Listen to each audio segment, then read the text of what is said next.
Love, exciting and new.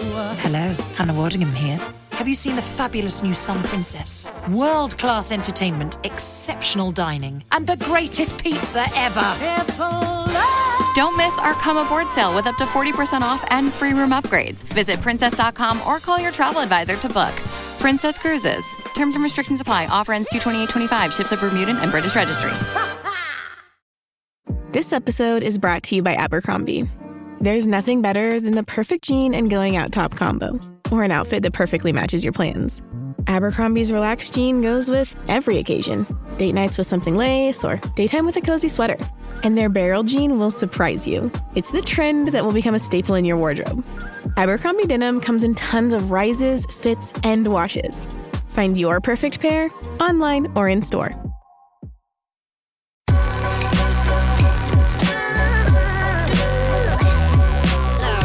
The following is a presentation of the Belly Up Sports Media Network.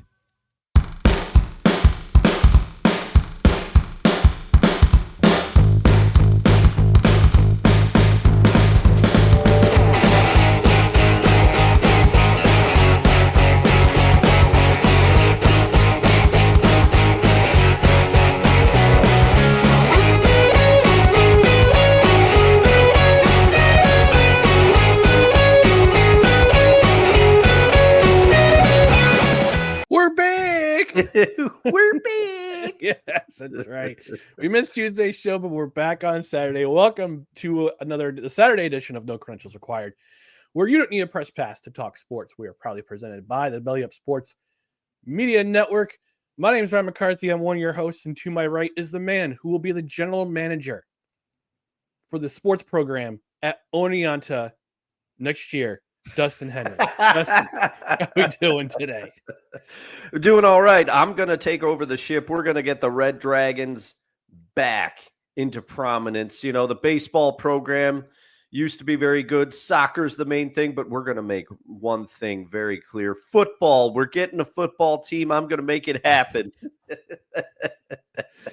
Oh man. That would be well. I say that because of what happened with Andrew Luck. He's now, I guess with NIL, name, image, likeness, and the NCAA and players getting paid.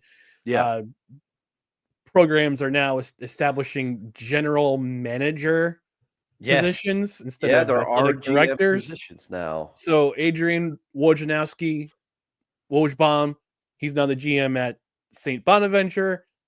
Andrew Luck is now the GM of Stanford University. His alumni, His alma mater. So yeah, so that's why I just kind of jokingly said, said that Dustin would be the GM at Oneonta because that's his alma mater. Yeah, by the way. In truth, I don't think I'm a prominent enough alumni. And in their eyes, I've only donated to them one time since I left. So I'm not at the top of any list anymore. Well, I mean, I don't know if someday you'll see me as the general manager of Regent University, because Regent is they just started a sports program in 2017, which is the first year I went to school. And they actually are in the process of going to after being in the NCCAA, the National Christian Collegiate Association of Athletics, they're going into the NCAA Division III. So they only have a few sports: basketball, volleyball, baseball, softball, track and field, and soccer, I think.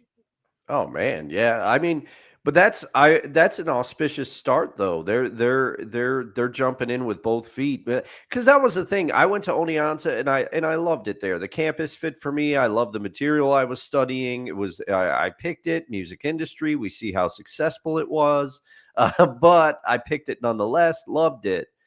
But the sports, I got to admit, it was a little lackluster. Soccer was the big thing up there, and I just never got into it. If there was an Oneonta Hartwick game, I would go, and the atmosphere for those were pretty good. But baseball, I never really checked out the baseball, even though the baseball program did have some prominence because, Oneonta was a minor league town at certain points, and they love their baseball out there, Cooperstown being so close. But also, then there was basketball, and shout out to you, Matt Latino, if you're listening. My old roommate, he played basketball at Providence back in the day, but he transferred into Oneonta because he wasn't a starter at Providence. He would come off the bench, and he was like, I basically took fouls. I was good enough to. He's like, I'm good enough to make the team, but I wasn't like playing a lot of meaningful minutes. Yeah, he was basically the garbage time guy. Yeah. and so he said I transferred here, one, because it had a good program for my educational major, and also was a discount for my parents because they were helping him with his educational opportunities. But he also knew he would get minutes. He tried out for the Oneonta basketball team, and let me tell you, he was an instant starter. So then I started, once he was on the team, I started watching some Oneonta basketball games and stuff. But it was like D3 and stuff. It wasn't. Yeah. It just wasn't. Maybe that's why I don't have the attachment to college sports. Is because I didn't go to like an SEC school where like football games are crazy and stuff like that. But hey.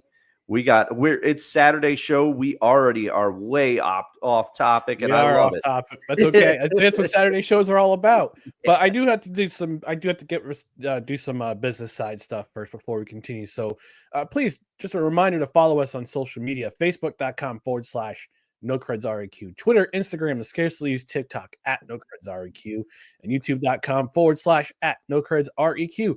Subscribe to the podcast on the audio side wherever you podcast, including Apple Podcasts, Spotify, Spreaker, Amazon Music, iHeart, TuneIn, and Pandora.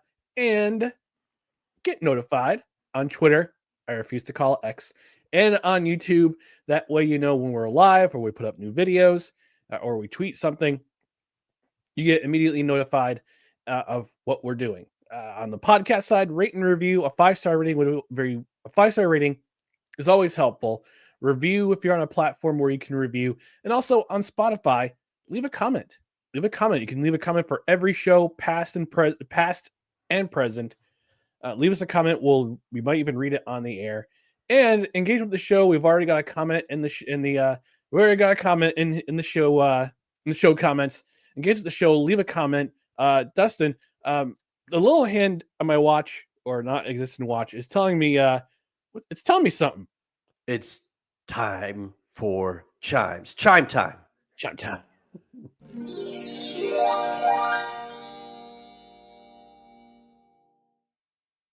And like I said, we've got a comment in this comment section already. Good morning, gentlemen. Good morning to Julie from Michigan, who I'm sure is very excited, based on the events of what happened on Thursday night.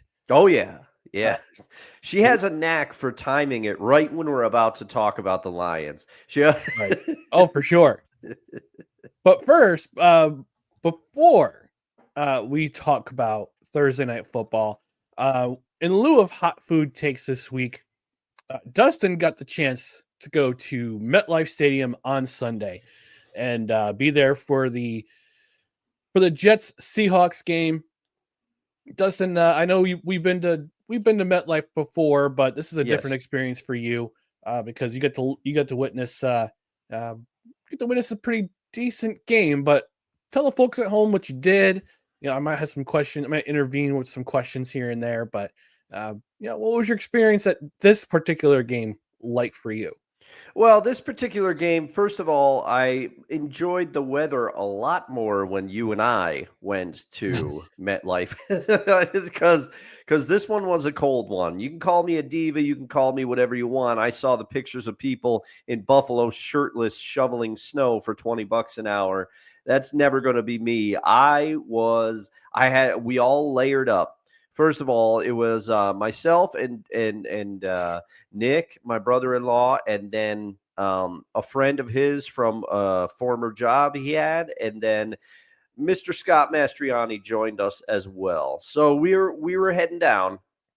Nick got us there Scott and I thought we'd be there around 11. We left the house. We left the house a little after 8:00. Let's just say we got down there with plenty of time to spare. So we I'll take 3 guesses. I'll take a one wild guess as to who was driving. Yeah. You know exactly who was driving. He was out there. He got us down there. He got us down there. I mean, he's not watching this, so I'll say he got us. We pulled into MetLife Stadium at 9:58. God, I was like, oh my Lord, God. like going ludicrous speed. I know. So we pull in, and Scott had taken care of the parking for us. He got us some good parking. We were in lot G. Lot G was where we were, so we had preferred parking, I think it was called. No Eli Storch this time. Well, Scott was Eli Storch. Yeah, Scott was Eli Storch. So we get in there, and we had decided I was responsible for some of the food elements of the trip. So I just brought like cookies and stuff because it was we talked about the idea of bringing a grill, Ryan. And let me tell you, there were some people that had some elite setups out there. There's one thing that we should discuss. It looked like there was like a party bus. There were like party buses or whatever with like karaoke and all these things. I wonder what it would take to get a trip together. We should try to get a trip of enough people together to rent like one of those party buses, because that's the way to do it. But when it's warmer, I can't do it. You, like I said, call me a diva, call me whatever you want. But it ended up, the high was 39, and when the sun was out, you were too bad. No, that's not too bad. Not too bad. But let me tell you, when the sun wasn't out, you were feeling it, because the wind, as you know, it whips through MetLife. It does. You know, it really does. But, you know, there was a good mix of Seahawks and Jets fans there. Scott had brought a couple cigars. He and I were the only ones that partook. And we did subs because we had discussed, you know, what would be easy to bring. So Nick was able to get some bread. His former coworker was able to get some things as well, and we just made subs, and we sat and we chilled and we talked, and then we went in. We were right by the Moody entrance. That's where our gate was. We were supposed to go in there, and you know, it's. When we get to the actual game, I got in, and the seats. So we're out there, we're tailgating. We layered up. Our setup was okay. We had a table, we had chairs, we had cigars, we had our food. We were drinking some Miller Lights, which my friend Chris was very disgusted with our choice of Miller Lite. But I'm like, hey man, this is a football game. We're starting early. You do not want to be drinking a fruited sour, okay? You don't want to be drinking a triple Belgian triple or a quadruple before a game. Yeah, that's not what this is for. That's not what this is for. No. But how I could tell, we were all old men, Ryan. We were all afraid. Well, those of us that were drinking. My brother-in-law was not among the drinkers. He was driving, and also he really doesn't drink anymore. So no. But those of us, we were all afraid that we were going to break the seal. And we're like, no, we can't do that. We can't be breaking it. But it was a nice atmosphere at MetLife. Like I said, good mix of Hawks fans versus Jets fans there. Of course, the Jets suck. Of course, the season ticket holders who don't want to go are going to sell their tickets, and of course, Seahawks fans are going to grab them. Yeah. That's how it is these days. And I mean, thanks to my brother-in-law, got amazing seats. I mean, I sent you a picture of where we are. I think they were even slightly better than our seats that we got the one time. Right. And our seats were very good. I mean, I've been spoiled seat-wise. Both of the NFL games I've been to, incidentally enough, both at MetLife, because I know Jets fans. They were great seats. And once we got into the game, a few Seahawks fans were around me, but it was mostly Jets fans. And once the game started, I really thought, and I won't break down the game too much because it's last week now. It's old news, but I really thought the Jets had the opportunity to blow us out. They really did. And then when Aaron and I texted you, I said early it would appear I am a jinx because I thought it was really going to go south. Aaron Rodgers then missed Garrett Wilson very badly on a chance that I think would have brought them up 21-0 because Laviska Shenault, I'm not even 100% sure. Oh, my thumb is there. I apologize for that. But those were our seats. They were very good seats. And you could see by then I was removing some of my layers. I had 4 layers. They were, it was, but once that sun went down, let me tell you, it started to drop.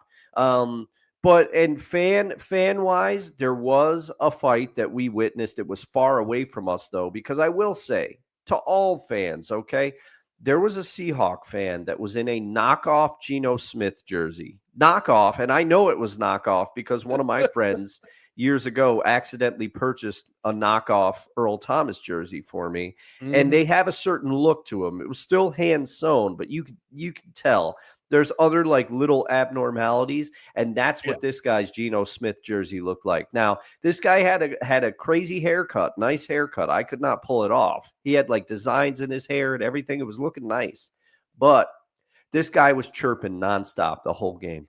And I'm like, you're just asking for it. Yeah. You are asking for something bad to happen. And there were some Jets fans that were starting to get on him a little bit, but mostly the interaction, I have to say, I applaud the majority of both fan bases because all the interactions I saw were pretty positive between the two. And let's be honest.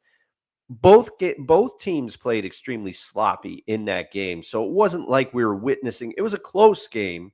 It was entertaining. But Laviska Shenault, he fumbled 2 kickoff returns. He stood in front of another fumble. Like this was a terrible game for him.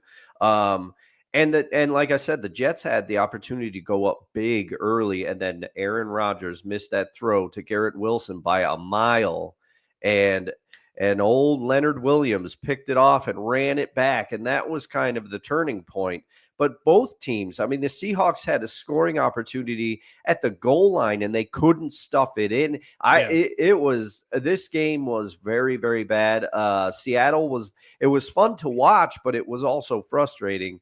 We were lucky that Seattle escaped with the win there because Aaron Rodgers really in the second half kind of disappeared and the Jets came out with some gas early in the game, but then it kind of it just dissipated. But this one Seahawk fan, he was aggravating people because he kept saying, he would say things like, y'all drafted him, but you didn't know how to win with him, and he's pointing to his jersey. He's like, Geno's him. I'm like, dude, he's not him. Like I'm like, he's done all right, but he's not him. And he's just chirping. And the one thing Scott and I were laughing, and even Scott said, he goes, I hope the Jets come back, which they almost did. He goes, I hope the Jets come out of here with a win just so I could shove it in that guy's face. He was getting under Scott's skin now. That's hard to do. Yeah. But the guy was chirping, but there was one funny moment after that fight that was far away from us broke out. He turns and he goes, hey, New York, and I'm going to use my FCC allowed swear word. He goes, hey, New York, I'm just talking a lot of shit. He goes, I don't want that smoke. It's all love for you. I don't want beef. I don't want beef. So I did laugh at that. That was pretty funny. But my favorite part of the game was a particularly annoyed Jets fan with a heavy accent. The guy goes, yeah, we get it. Geno sucked when we drafted him, and he still sucks. The way he said it to that guy, and it cracked us up. But it was a good day. It was a back and forth game to watch. Both teams could have won this game easily. Both teams played extremely sloppy football, but the Seahawks managed to pull it out. And so all in all, it was a good day, and I was happy when I got home to be in the heat and eating. Because like I said, that brief high of 39, once that sun went down and the wind started to pick up again, eating a sub and when it's like 23 degrees, not So I'd love to experience a game at a warmer temperature, but some of these people's setups, I mean, people had CDs or not CDs. People DJs? had TVs. They Yeah. were out there watching the games. It was crazy. And Scott or somebody was telling a story that one guy told him at a previous game he'd been to. He's like, "Oh yeah, I rent a TV every week for the games, and then I just bring it back." And it's like you'd think they'd catch on, like the same guys like buying or renting a TV or whatever, and then returning it like hours later. Or maybe he goes to different locations. Maybe he does. Maybe he or they does, just know, yeah. or they just know, like, hey, he's coming back. Hey, there's Eli again. There's Eli Storch. He's going to get another TV. Yeah. But it was a fun time. Thanks for letting me indulge. If you don't follow me on Instagram, follow me. I posted a couple reels. You know me. I'm not the biggest Instagram poster, but I had to get some stuff up there for the game. I know Kevin wanted some picture. So we got it at LDusto67. Kevin, you can look at the pictures. They're there. And also one Daniel Smooth, your co-host on the Three Rails Metro Hockey Podcast. He was there. Man. We talked a little bit the next day.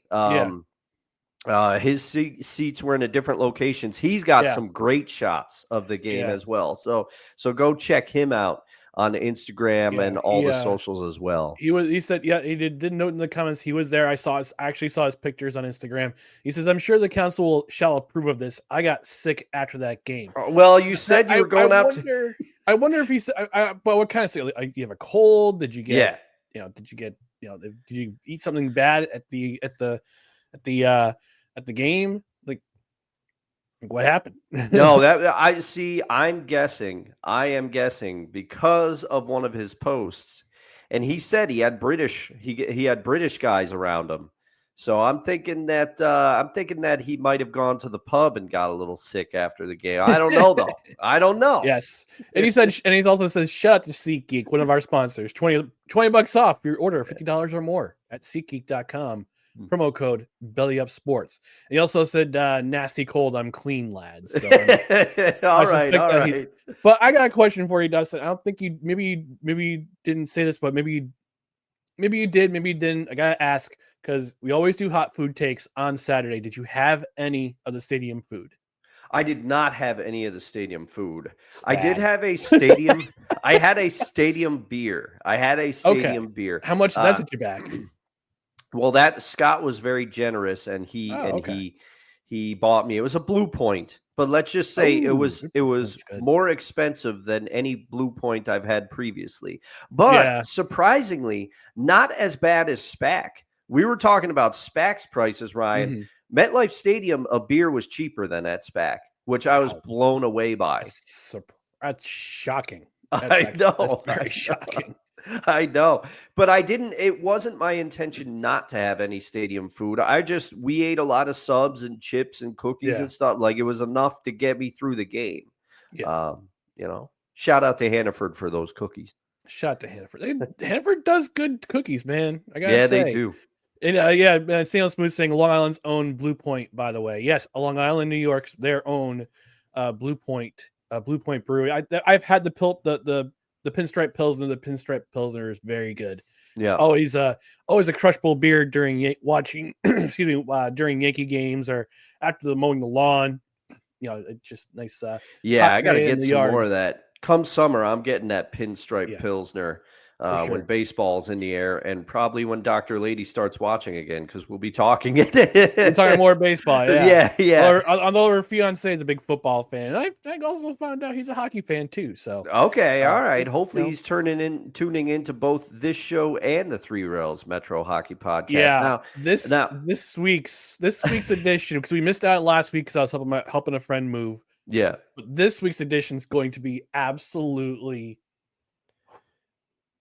off the rails. Oh, I'm gonna be checking that one out. It's funny. I check out the show sometimes, even though I'm not a fan of any of the teams you guys talk about. Yeah. But here's the thing: the Islanders currently in last place in the Metropolitan Division. So well, Daniel Smooth will address that. Yes, With yes. the Bruce Rangers, is going to need to make an appearance. yes, Bruce the Shark is going to have to make an appearance for sure. The Rangers, they're in a heap of trouble, but they just traded their captain to Anaheim. And my New Jersey Devils, a good spot right now. Yeah. I was going to say you have nothing to say. I got nothing to complain about right now Yeah, because yeah. the Devils are in. They're tied for first place in the Metro Division with the Capitals of all teams. They just don't go. They just don't die. Yeah. And he says, and Stanley Smith says, "Spoiler alert: I'm in a bad mood." Yep. Yeah, I So- could sense it. I could Epic- sense it. Sunday's elation did not last for Mr. Smooth. No, epic rant incoming. And I have to ask you sure. because I am ignorant of the geography of the Long Island region, Mr. Smooth, but I used to have a very cool shirt because I got it at a brewing festival and I remember liking their beer. How close is Port Jeff Brewing to you, or Port Jeff? Is that down that way? Because if you haven't been to Port Jeff Brewing, based off the one beer I had at a brewing festival, I would recommend it. But I love the shirt too. I wish that shirt still fit. So I'm looking at a map, and Port Jeff, yes, is on Long Island. I thought it was. Sure, it's I off thought it 20. It's off Route 28A. So, but it opens soon. It opens at 11 a.m. So if we wrap this up in a pretty tight window, we can get there for a couple beers with Mr. Yeah. Smooth. Maybe that's a future meeting place for the three of us. I have been advocating for a belly up northeast meetup with Daniel Smooth, with Jared, with Matt, Chris from the corner booth, with the corner booth guys. Yeah. So I've been advocating for that for years. And he does say Port Jeff is 20 minutes north of him. Everything on Long Island is close by. Okay, gotcha. Unlike upstate New York, where at least where I live, is 20 to 30 minutes away from everything. Yeah, yours. Well, because I am very much more familiar with your stretch of the Northway, north of the Twins, as Amanda used to call it, because I was driving up there a lot of times. Down here, all the exits are close together, and then you get past a certain point, and you're just like I remember that. Between 16 and 17 felt like an eternity for me. I'd be like, oh, man. All right. Oh, and he also says, drunk Jared and drunk me, Dustin Smooth, drunk Stanley will cause the fires of Mount Doom to erupt. Just make sure you bring that ring with the ring of power with you to Mount Doom so you can throw it into the fire. But yeah, that's Lord of the Rings talk.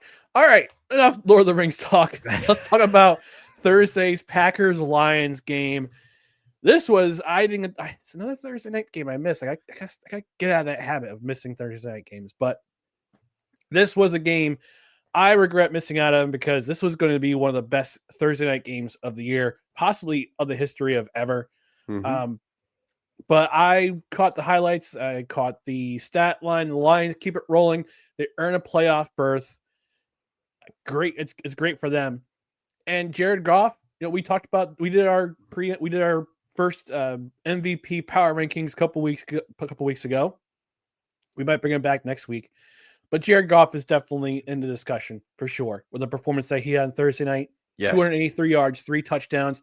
We talk about we've been beating this drum about how Dan Campbell needs to dial back the fourth down attempts. They went for it fourth down. Yeah, they went for it on fourth down 5 times. 5 times in this game. They converted 4 of them. Yeah. 4 of them, including the very important, including the last one with which was a 4th and 1, which they converted. And it's grapefruits. Grapefruits on this man. Yes, the grapefruits on this man. If you know the reference, you know the reference. But yeah, they went for on 4th and 1, got the first down, set up Jake Bates for the walk-off winner. Lions 12-1. They arguably the best team in the NFC for sure. The first to earn a playoff berth in the NFC. Yeah. Yeah. I mean, I saw, I think it was Ryan Clark on the Four Letter Network yesterday. I was off yesterday, so I was watching some stuff, getting some things, trying to get some things done around the house and trying to prep myself mentally for the rush of the holiday season. Um, but I still think the Lions are the best team in the NFC. I know the Eagles are on fire right now. I know that Yep. they've closed the gap a little bit, but the Lions. Okay, so I did watch this game. I made a mental note. I said, "Okay, I'm not making any plans for Thursday. I'm going to watch this game because I feel I've been letting the show down, by not watching as many of the Thursday night games. But I did watch this one. And as a reminder, when I come to power as commissioner of the NFL, there will be no Thursday night games until Halloween or Yep. after Halloween, depending on when it Week falls. 10. Because Week 10. look at the quality. Look at the quality of these games now. All Mhm. of the teams are like these. This Thursday night game, no joke, might have been one of the best games of the season. Okay.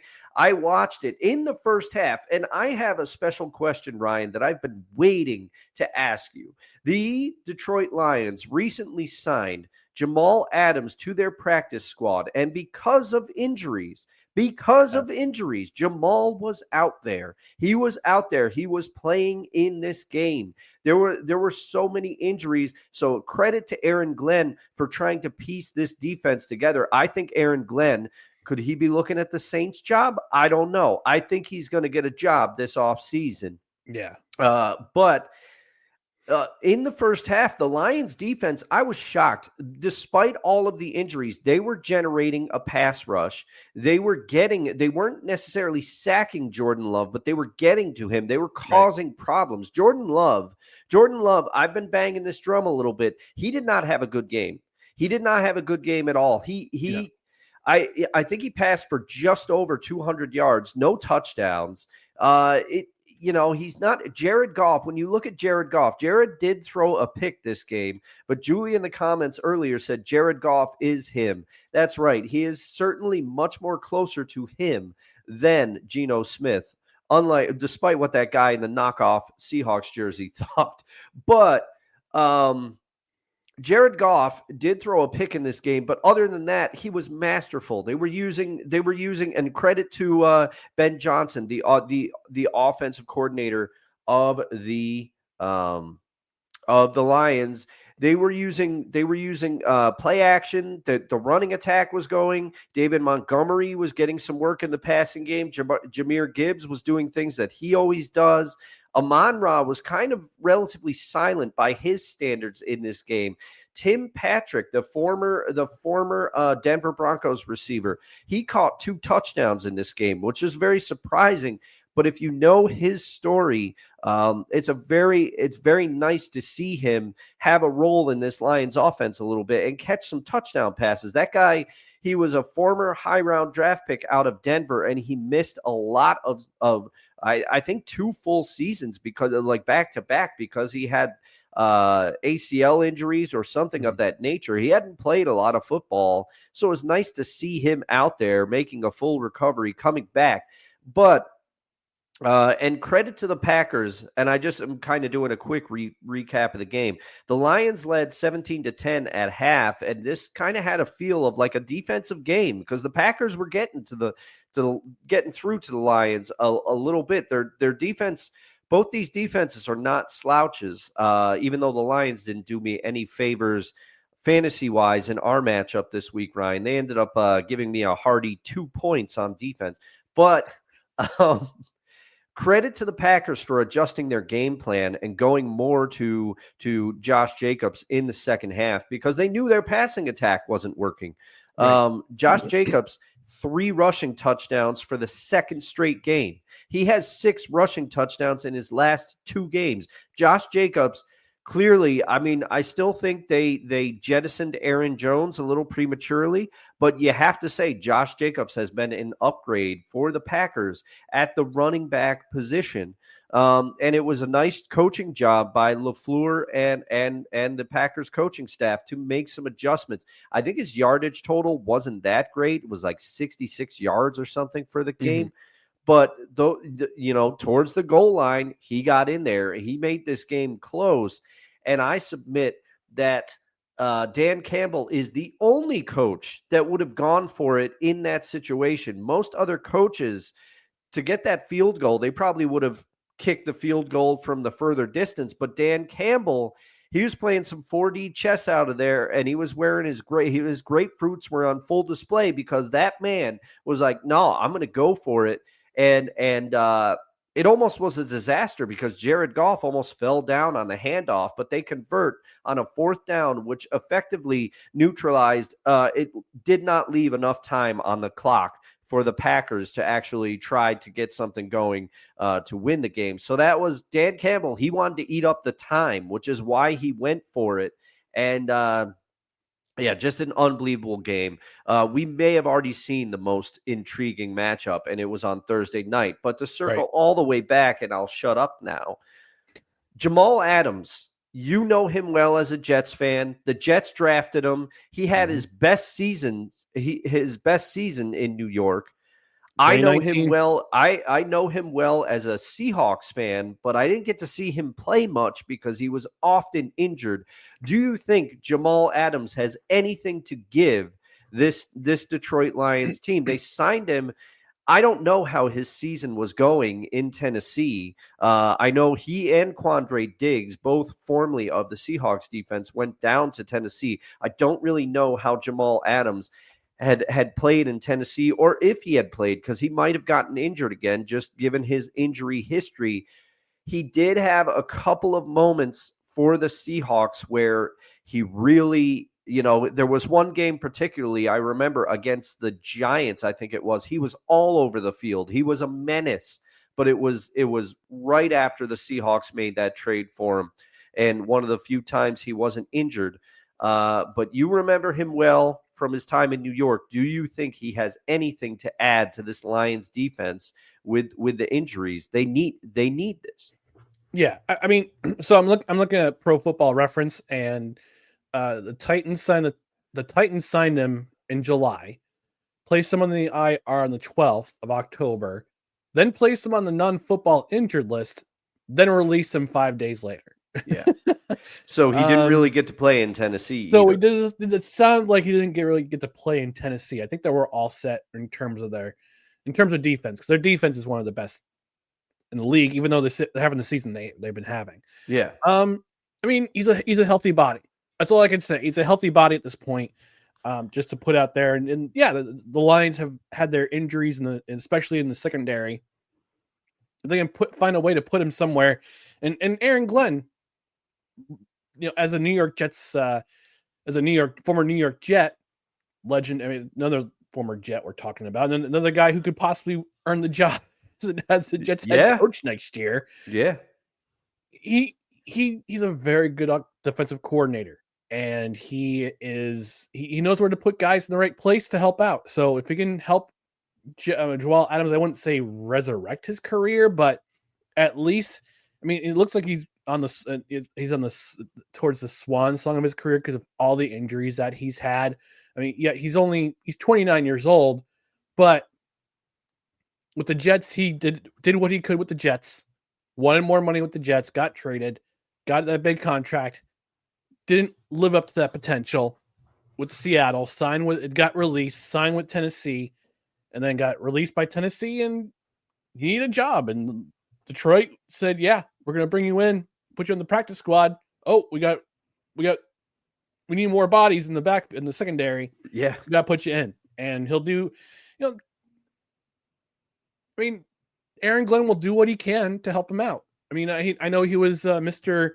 Blitz Boy in New York and in Seattle, given that title because he was a strong safety who would come in and get a safety blitz and get a sack or a fumble and change the game around. So if they can do something, so if Aaron Glenn could do something with him in the back and in that secondary, sure, yeah, why not? Go for it. Mm-hmm. So we'll see if his career gets resurrected or he goes out, or if the Lions, hopefully for them and their fans, win a Super Bowl, might go out for the sunset with a Super Bowl ring on his finger. we'll see. Yeah.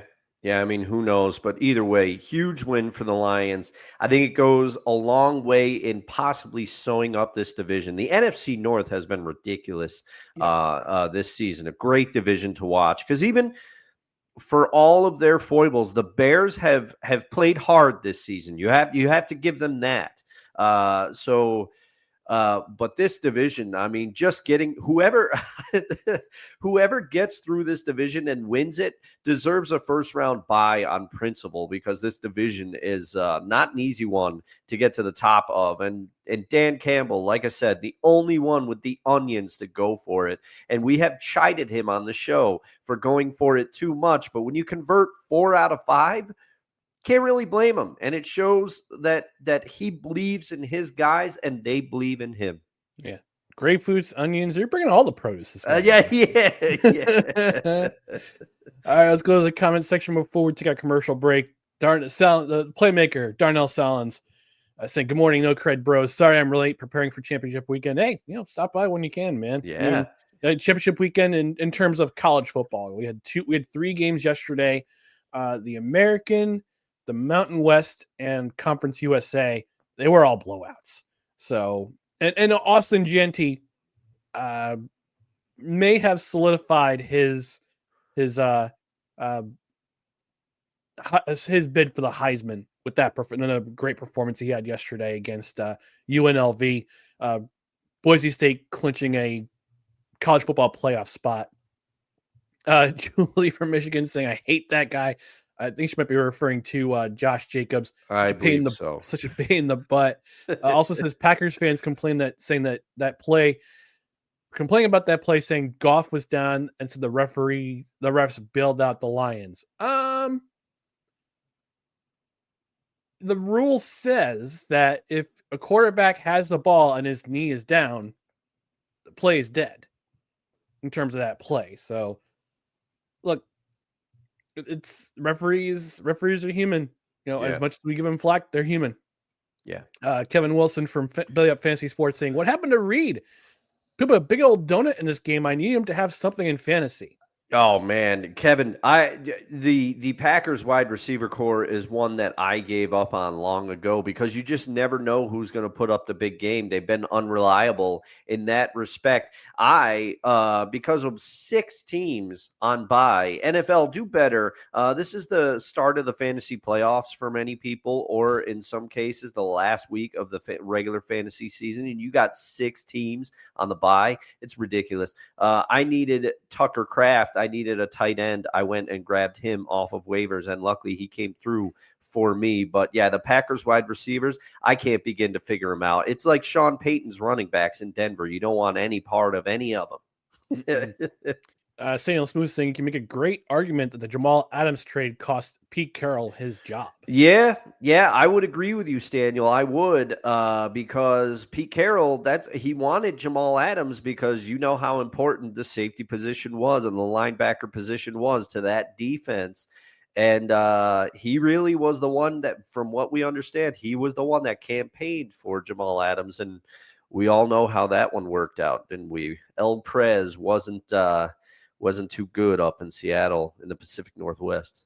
In terms of the Detroit winning the Super Bowl, Julie says, from my lips to God's ears. Look, right now, my spirit animal, my spirit team is the Detroit Lions, and hopefully my stink doesn't get on them. Well, and I still have to thank the Lions because that year in 2022 when they had nothing to play for, they beat the Packers, and as a result, the Seahawks got to go into the playoffs. Now, they did lose to the 49ers that year, so it wasn't like they made it that far, but still love the Lions for that one. They had every reason to lay down in that game, and they did not. It just shows Dan Campbell, he had it going because I think they finished 3-13-1 that year, 2022. I'm trying to remember, or was that the beginning of the turnaround? That was the beginning of the turnaround because I think they went 7-10 that year because they beat the Jets. Oh, okay, yep. Remember them beating the Jets, and that was the year of the turn. That was definitely the year of the turnaround. And then the next season they were in the NFC Championship game. Yeah. Kevin Wilson saying 6 teams on the bye should never happen. Agree. And Playmaker saying 6 championship games today in college football. Tomorrow is a final college football playoff rankings. Busy weekend. Indeed. All right, we're going to take our mandated commercial break. When we come back, we're going to talk about Week 14 in the NFL, what we're looking forward to, what we're not looking forward to.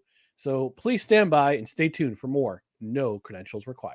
This episode of No Credentials Required is brought to you by Invader Coffee. For the coffee lover who wants good, quality coffee with no bullshit and no filler, Invader Coffee is an ultra-premium, veteran-owned coffee company proudly delivering only the best coffee your hard-earned money can buy. They aim to only serve the highest quality, organic, air-roasted coffee beans sourced from free trade farms all over the world. They keep things simple. The best coffee at an affordable price in order to provide you with the value you deserve for your morning boost. 100% fair trade, 100% organic coffee beans, 100% air-roasted, 100% money-back guarantee. Visit invadercoffee.com, enter promo code BELLYUP at checkout, and receive 15% off your order. Well, folks, Invader Coffee is the Saturday sponsor of No Credentials Required, the affiliate sponsor, excuse me. We've been talking about how they have limited stock right now. Unfortunately, they still have limited stock out there. The only thing that's available right now is the Mexican Mexican chocolate blend, only available in K cups. So, but hopefully there's I have a bit of an update, a little bit of breaking news, but yesterday I got an email that the holiday blends were back in stock. So I promptly went to the site. I used the affiliate link in the description below. I typed in the code BELLYUP, saved myself some scratch, and I have been informed that my order has shipped. So right now I got the cookie crumble and I got Bad Santa, my two favorites of the holiday blend. They are back in stock, but Ryan is right. Their stock, unfortunately, in some areas is still low. But if you act quickly, you can get some holiday blend for the holidays for you. So I had to re-up because I just ground up the last of my pumpkin pecan today for this very show. It's what I'm drinking, and this coffee is gonna get to me fast. You pay a little bit more for the shipping, but our discount helps. Use the affiliate link; it helps us out a little bit. But then, most importantly, use that code because it helps offset the little bit more that you pay for the priority shipping. But it gets to you fast. And I have not met a blend yet that I have not enjoyed. And I'm not just saying that. I am an avid drinker of this product. I know Ryan is too. Longest sponsor of the show, if I'm not mistaken. Yes. But I wanted to, I didn't mean to interject there, Ryan, but I just wanted to let you know.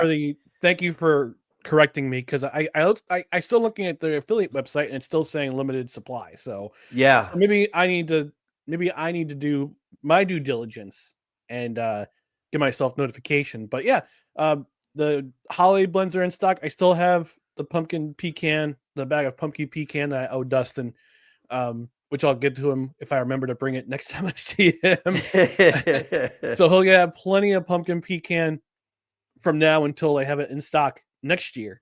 But yeah, go to our affiliate link in the description on YouTube, on Facebook, and on the podcast side. Use promo code BELLYUP at checkout, 15% off your order. You're also helping the show with the affiliate link.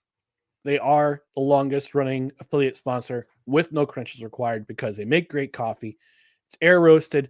It's veteran owned. And who doesn't want to help a veteran owned company? Come on. They fought for your freedom, fought for your right to purchase coffee, and you can get it at Invader Coffee using the link in the description for again helping their show. Help out the show with the affiliate link. Couple of comments in the comment section. Julie did say 3-13-1 was the last year of the Matt Patricia era. Okay. And Playmaker saying, and he puts in all caps, this is the only week the Rams are allowed to lose. The only week. And I'm shaking my fist because he put Shake's fist. But by the way, I did look at the future the future Thursday night football schedules. This is what's coming up for the rest of the year. This Thursday, Rams, Niners. Yeah. If the Niners didn't have all their injuries, this could be a good matchup. Who knows? It could be if the Niners are able to get up defensively for this one. Yeah. But the Rams too. I mean, they need to play for their playoff lives, so it could. I'll probably tune in and at least watch part of that one. Yeah. The following Thursday is Broncos Chargers, so that might be an interesting matchup Okay, because yeah. both teams are in the midst of are in the hunt for the wild card berth in the AFC. Week 17, which is the last Thursday night game of the year. Your Seattle Seahawks, Dustin, facing the Chicago Bears. Oh, I mean, I'll be watching that one. You'll of course you'll be watching that one. Yeah, But yeah. Here's the thing about that week 17. So they only have they have the two Christmas games, Chiefs, Steelers, Ravens, Texans, Thursday night game. Then they have a Sunday night game. Sorry, they have the Sunday games. This is the only ones that are currently set in stone. All right. Uh-huh.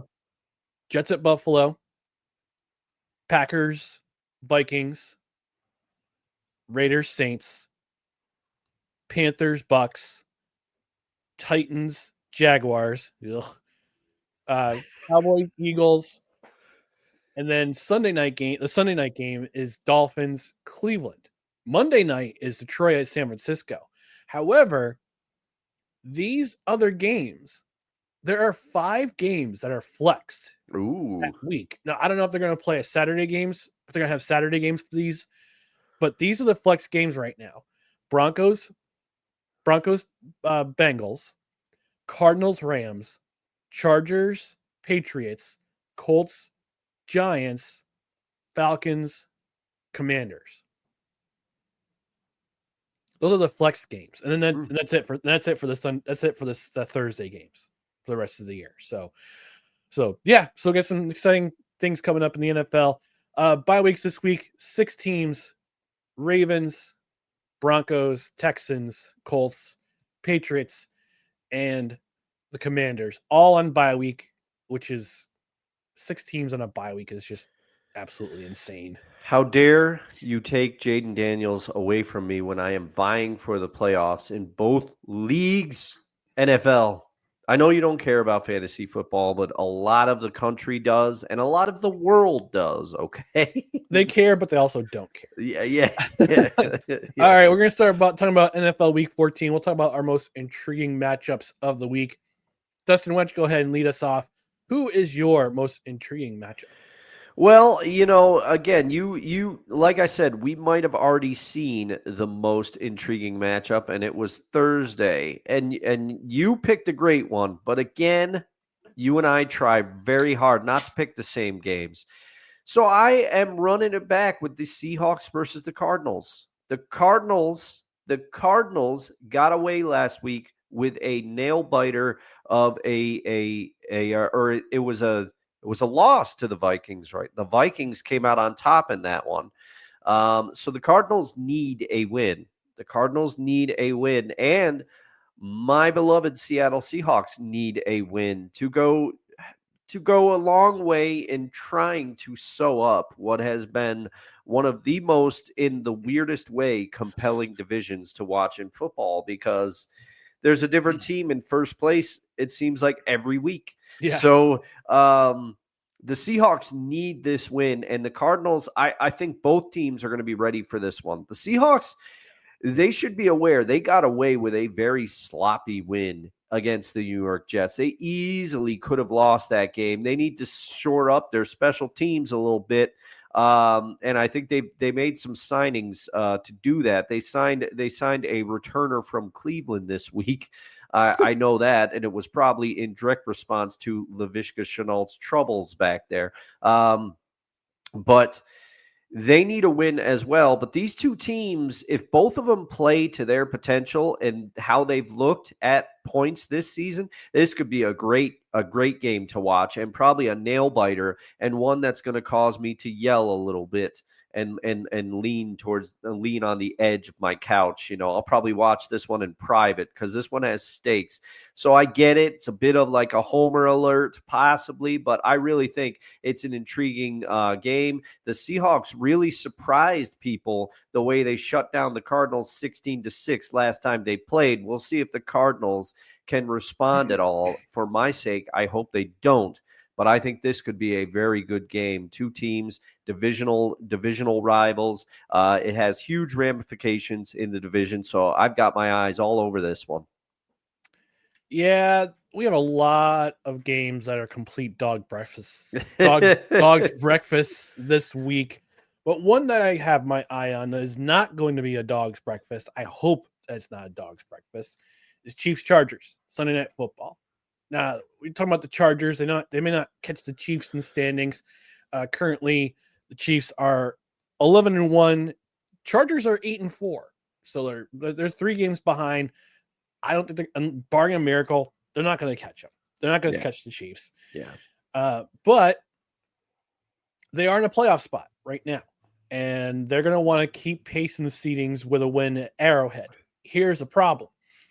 The Chiefs have won their last 6 games against the Chargers, and the Chargers have not won at Arrowhead since 2021. Guess what happened that season in 2021? That season, the Chargers swept the Chiefs that season. Oh, mm-hmm. Wow. Yeah. I think I remember that because it just, it's crazy. Okay. We can all hate on the Chiefs as much as we want, and we will. But the fact that Patrick Mahomes, his standard is basically, I'm going to get to the AFC Championship game at least, is ridiculous.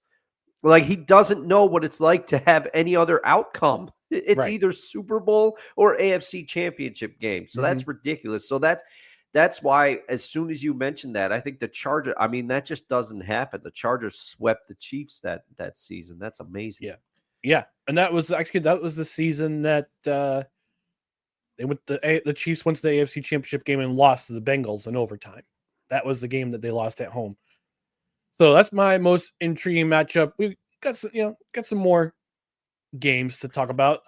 Desperation City, Bounce Back City, Falcons Vikings. This is a must win for this is a must win for the Falcons, especially the Falcons because they've lost 2 in a row. They're playing the Vikings, who I still think are frauds. Gonna say it. Falcons are currently tied for the division with the Saints right up on their heels. They're 2 games back, but the Saints are surging because, well, they were surging. They lost last week against the Rams. But one of these teams has to win the division. And with the Buccaneers on a bye I think the Buccaneers were on a bye last week, if I'm not mistaken. But the Falcons had a chance to go up 2 games and go up a game in this division. They didn't, and they lost. They went up losing. So this is a must-win for the Falcons. We got to figure out if who's going to be, because we talked about the NFC South being an absolute travesty. That division being a travesty with 2 teams at the top of the division at 500, and you have another team 2 games back of them, and then you get the Panthers. But yeah, this is absolutely a must win for the Falcons, and it's against a team like the Vikings, who start off the year very hot. They've won 5 in a row, but they've all been close games, including last week's win against the Cardinals, where they were behind most of the game and then wound up winning. So this is a must win I think it's a must win for both teams, but it's a must win for Atlanta especially. Yeah, I think you picked, as I say, Ryan and I really try hard not to pick the same games, but in my mind, for all the reasons that Ryan just so beautifully and eloquently laid out, that's why he's my podcasting brother. That's why he's the host of the show, the host with the most. This is the game. This is the one that stuck out to me. I couldn't come up with another game to pick, especially with 6 teams on bye. The NFL makes it harder because there's less games. But this is the one. This is the one, and I have nothing to add. All right, let's move on to the self-hatred game of the week. Ready? And pull! Trash! And I'm going to defer to my broadcasting partner here for his self-hatred game of the week. Well, as you said, the slate, there were a lot of options to pick from for this week, but I am picking Bucks versus the Raiders, and I'm going to lay out why. I know the game you picked. It is also a real steamer. But the reason, in a bad way, folks, in a bad way. Yeah. The way that I'm picking, the reason that I'm picking this game is, let me lay it out for you. The Raiders played what is effectively their Super Bowl last week on Friday when they brought the Chiefs down to the wire for the second year in a row, I might add, because people forget they beat them on Christmas Day last year. That was the Antonio Pierce had his team motivated to play for that game. And when you're going up against the best, every team in the NFL, like their best, they're going to throw it against the Chiefs because everybody wants to be the one that knocked the Chiefs off. So I think the Raiders are going to come out in this game with a little bit of a hangover. They're not, that emotional near win, but that ended up being a loss. Aiden O'Connell probably played, by his standards, the best game of the season that he's going to play.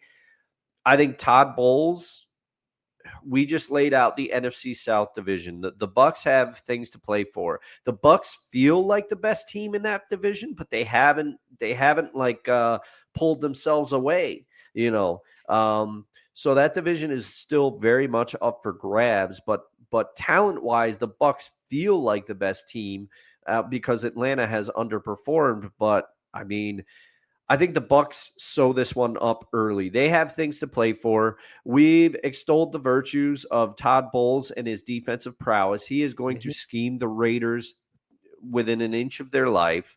And the Bucks have the horses to get this thing out into an early lead, and I think they will. And on the other side, the Raiders, yes, they have at points looked okay on defense, but offensively they can't even run the ball. And when you have a quarterback that, no disrespect to Aiden O'Connell, he's better than I could ever hope to be. He has more talent in his pinky, but by NFL quarterback standards, he's got to be near the bottom of the league.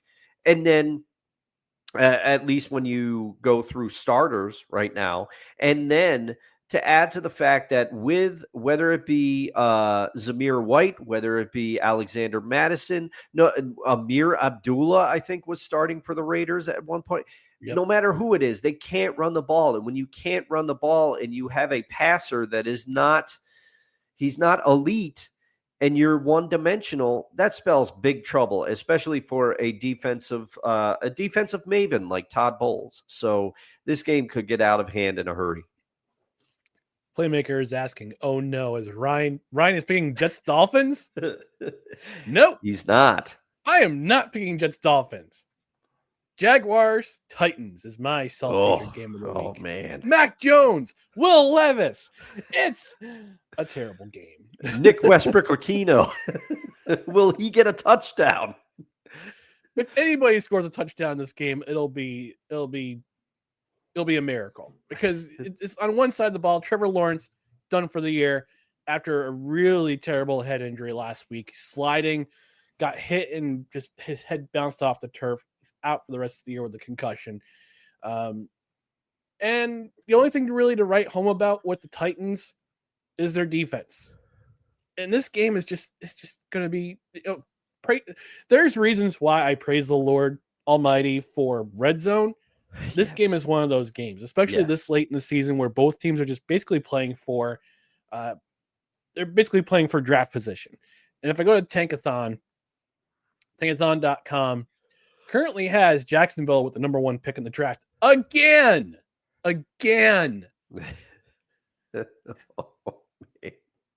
And Tennessee is number 7 currently. They currently have number 7 or the 7th pick in the draft. So the Jacksonville Jaguars is just, This is why they why. fail so much? Why they? Yes. They are the Panthers of the AFC. Yeah. Except Shad Khan is not throwing drinks at other fans. Yeah. So, but everything he's touched with this team has turned to crap. Yeah. And it's amazing because there's not that many changes. Correct me if I'm wrong. I'm not I don't follow the team down in Duval very closely, but there's not that many changes from the team that took the Chiefs, gave them all they could have. That was in the wild card, wasn't it? Or they took the Chiefs, gave them all they could have just a couple of years ago. That was the divisional, because they came back to beat the Chargers in the wild card the week before. Yes, because of Brandon Staley Field making that lead disappear. Still one of my favorite moments. Scott's like, he should be fired on the tarmac. Should be left on the tarmac. And Playmaker saying, the Calvin Ridley game. Excellent choice, sir. Well, thank you very much. And I need to correct myself. I referred to Ashton Jeanty as Austin Jeanty. Okay. I apologize, but I just found this out. He's averaging 190 yards a game, and he's 132 yards from breaking the all-time record from Barry Sanders, held by Barry Sanders. Wow. Barry Sanders has the most rushing yards in a season with 2,628 in 11 games, and Ashton Jeanty has 2,497 yards in 13 games. So, Playmaker complimenting you, saying good job on the Duval, Dustin. Oh, thank you very much. All right, let's take a look at the players to watch on offense this week. And my player to watch on offense is the one, the only current rushing leader in the NFL, Saquon Barkley. Currently has 1,499 yards. And he is facing the worst rush defense in the league this week in the Carolina Panthers. And if he doesn't get 150 yards in this game, rushing in this game, I will be severely disappointed, because I believe he's on pace for 2,000 at this point. If I look at the schedule for the Eagles, see who their remaining opponents are. They have Carolina this week, the Steelers, Commanders, Cowboys, and Giants for the rest of the year. Steelers have a pretty good rush defense. But I don't know. I'll have to look and see how the Commanders, Cowboys, and Giants are. But right now, Saquon Barkley looks to be on pace for 2,000 yards. He's got 1,499 currently. But like I said, if he doesn't finish with at least 150 in this game, I will be disappointed. So for you, Dustin, your player to watch on offense this week. Well, I kind of picked two this week, and they're both quarterbacks, and I picked them for opposite reasons, okay, respectively. One, I wasn't able to watch this game last week, but I understand the Steelers-Bengals. I caught up best I could when I got home. Russell Wilson went off last week, okay? He really had inarguably his best game of the last 3 years by a mile. Mm-hmm. And I want to see, can he do it again? Can he do it again against a Browns defense, which I almost picked Steelers-Browns for my most intriguing game. Don't look now, but the Browns with Jameis Winston, despite the fact that Jameis threw, I believe it was 3 picks last week, maybe 4 picks. I'm trying to remember. He also threw for 4 or 5 touchdowns. Jameis has revitalized the Browns. They are a different team with him under center, and you have to wonder what it could have been had they gone to him earlier. They look like a different team. This Browns defense still has some pieces. They still have some talent on defense, and they have Myles Garrett, who I will be watching. I may get to him later in the show. But can Russ replicate, or at least come close to, his amazing performance from last week? The other player I've picked, complete opposite end of the spectrum. Kirk Cousins was awful last week. He was terrible. Threw a lot of picks. I mean, just Man, when you go back and you think that the Atlanta Falcons supposedly had a outside chance to acquire Lamar Jackson, if they would have had to give up a lot, and Lamar wanted a lot of money, and ultimately he and Baltimore came to a resolution of sorts. But can you imagine? Lamar Jackson in Atlanta? That would have been crazy. Yeah.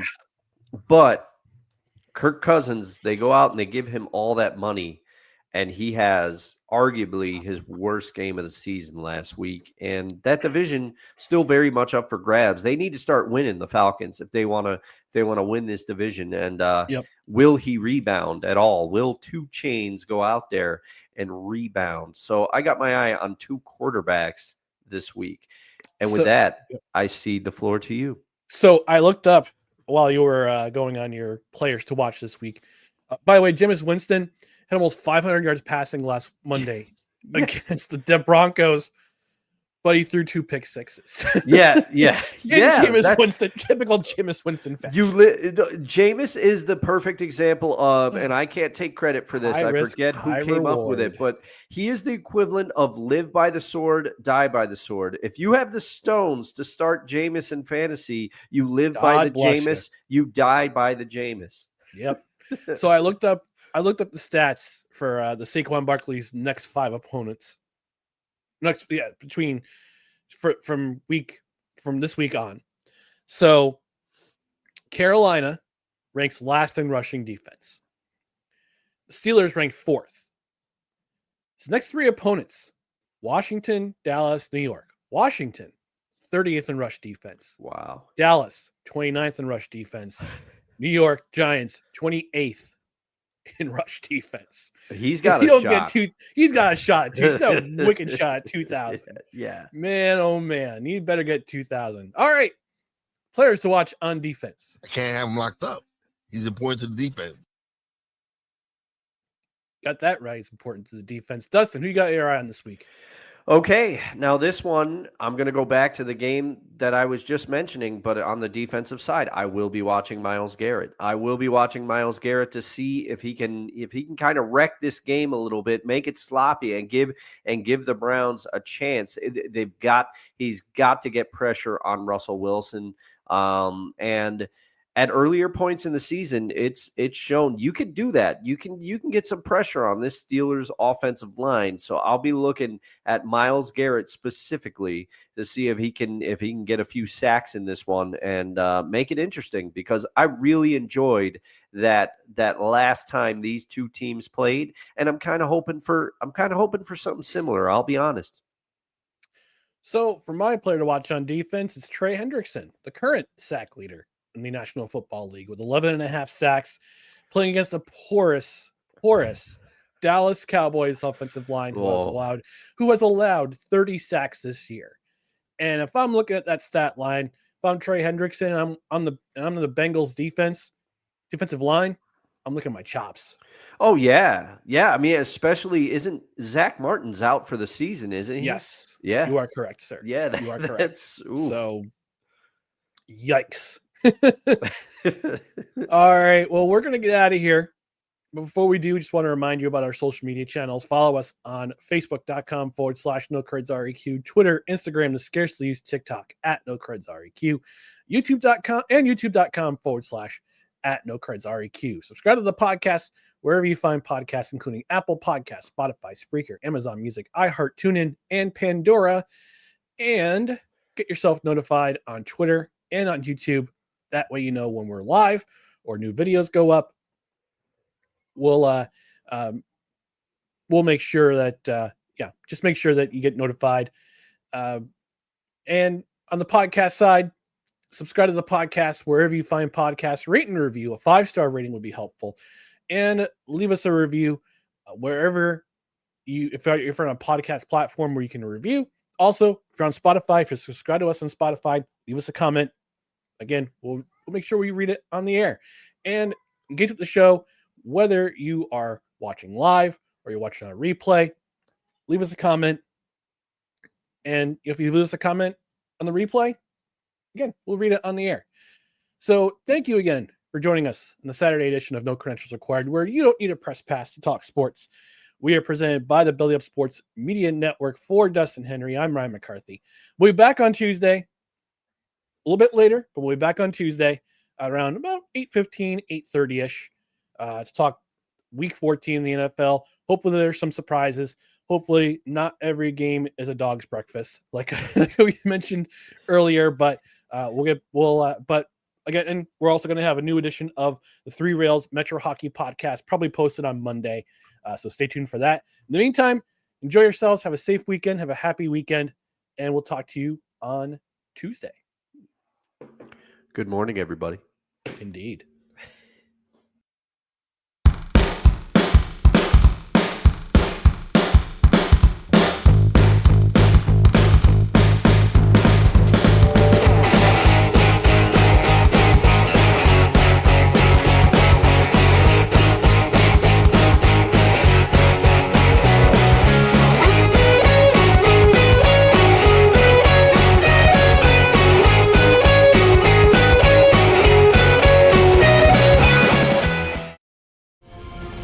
This episode is brought to you by Paramount Plus. Gladiator 2 is now streaming on Paramount Plus. Rated R.